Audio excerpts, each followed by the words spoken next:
নমস্কার বন্ধুরা, অলিজ kitchen by বর্ণালীতে আপনাদের সবাইকে স্বাগত। আজকে আমি বানিয়ে দেখাবো সরু চাকলি পিঠে ঝোলা গুড়ের সঙ্গে কেমন লাগে। আপনাদের প্রথমে বলে রাখি, আপনাদের এটা ভালো লাগলে আপনারা অবশ্যই সাবস্ক্রাইব করবেন।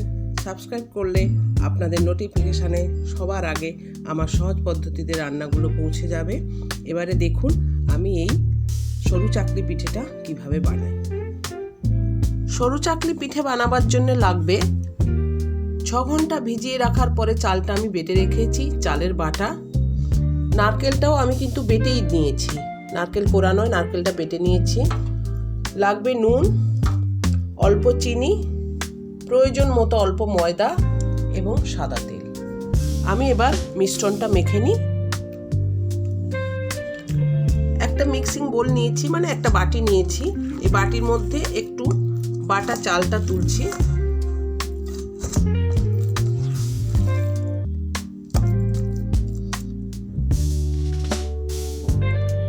বাটা নারকেল কিছুটা দিচ্ছি।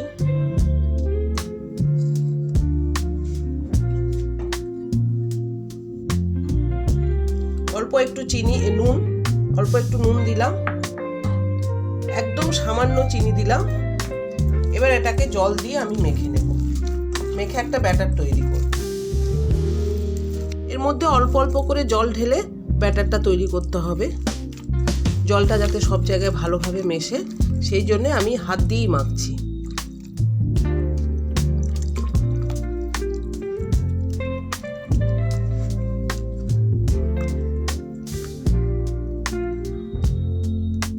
দেখুন ব্যাটারটা এইরকমই হবে, এর থেকে বেশি পাতলাও হবে না আর বেশি ঘনও হবে না, এরকম হবে। আর একটু জল লাগবে, আর অল্প জল লাগবে এর মধ্যে।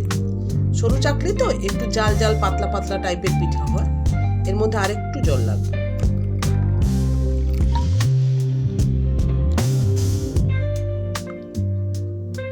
এটা শুধু চালের গুঁড়ো, তাই পিঠেটা যাতে সহজে উঠে যায় চাটু থেকে, তার জন্য এর মধ্যে অল্প একটু ময়দা মেশালাম, খুবই সামান্য অল্প একটু ময়দা এর মধ্যে মিশিয়ে দিলাম।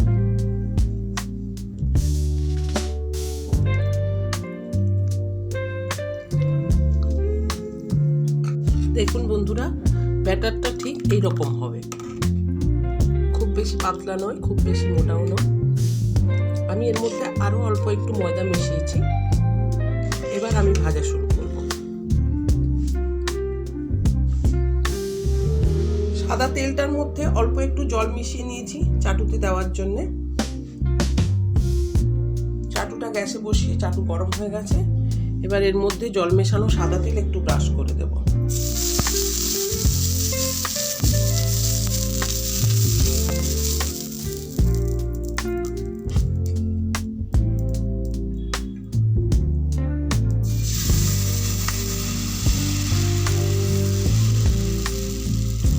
এবার ব্যাটারটা 1 চামচ এর মধ্যে দিয়ে হাতার পেছন দিয়ে চাটুর মধ্যে এটাকে পাতলা করে মেলে দিলাম।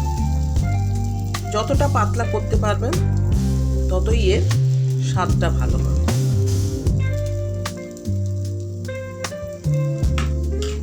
এবারে একটা ঢাকা দিয়ে দিলাম।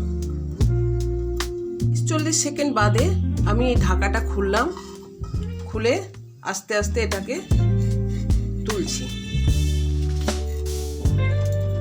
দেখুন খুব সুন্দরভাবেই এটা উঠে গেছে। এবার এটাকে উল্টে দিলাম। আপনাদের বলে রাখি, যখন ব্যাটারটা তৈরি করবেন তখন কিন্তু প্রথমে একটা ভেজে চাটুতে দেখবেন যে জিনিসটা ঠিকঠাকভাবে ওঠে কিনা। যদি না ওঠে তাহলে আবার একটু কিন্তু অল্প ময়দা মেশাতে হবে। ময়দাটা আপনি চাটুতে দেওয়া অবধি অপেক্ষা করে আপনাকে মেশাতে হবে। উল্টো দিকটাও হয়ে গেছে, দেখুন কি সুন্দরভাবে আমার হয়ে গেল সরু চাকলি পিঠে। এবার এটাকে আমি তুলে রাখবো, বাকিগুলো আমি এইভাবেই বানিয়ে নেব। দেখুন আমি এতগুলো ভেজে সব ভাঁজ ভাঁজ করে রেখে দিয়েছি। এবার আমি এটা ঝোলা গুড়ের সাথে পরিবেশন করব। আপনারাও বানাবেন, নিশ্চয়ই আপনাদের ভালো লাগবে। ভালো লাগলে আপনারা লাইক শেয়ার করবেন এবং অবশ্যই মতামত আমার কমেন্ট বক্সে জানাবেন। সবাই ভালো।